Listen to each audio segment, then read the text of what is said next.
Ekukhuthaleni ningenqeni, nivuthe emoyeni, nikhonze iNkosi, ethembeni nithokoze, osizini nibekezele, ekukhulekeni niqinisele njalo. Siyakwamukela kumnikelo.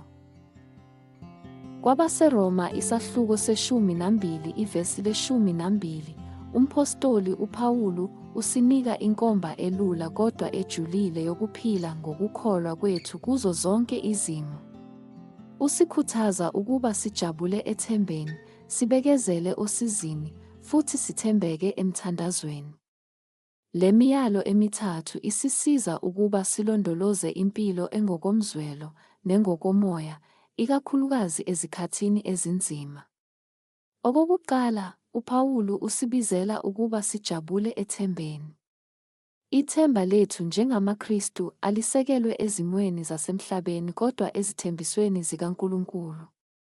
Leli themba elisekelwe esiqinisekweni sensindiso yethu nenkazimulo yesikhathi esizayo esiyohlanganyela noKristu. Lisinika isizathu sokujabula ngisho nasebunzimeni. Njengoba sibheke phambili ekugcwalisekeni kwezithembiso zikaNkulunkulu, sithola injabulo engaphezu kwezinkinga zethu zamanje. Ngokulandelayo, uPawulu usikhuthaza ukuba sibekezele osizini. Izilingo nokuhlupheka akunakugwenywa kulokhu kuphila, kodwa kungokwesikhashana.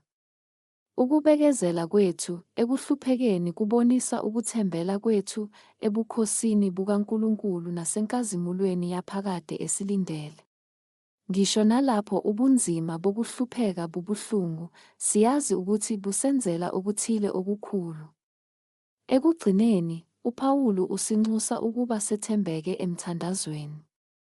Umthandazo awulona nje ithuluzi lezikhathi zokudinga, kodwa umkhuba oqhubekayo oqinisa ukuxhumana kwethu noNkulunkulu. Njengoba siphikelela emthandazweni, sithembela ekwethembekeni kwakhe, sihlala sibambelele ethembeni lezithembiso zakhe, nalapho izimpendulo zibonakala zibambezelekile.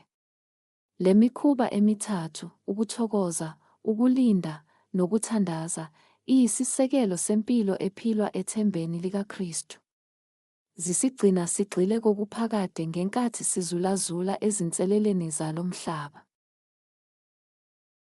Asikhuleke.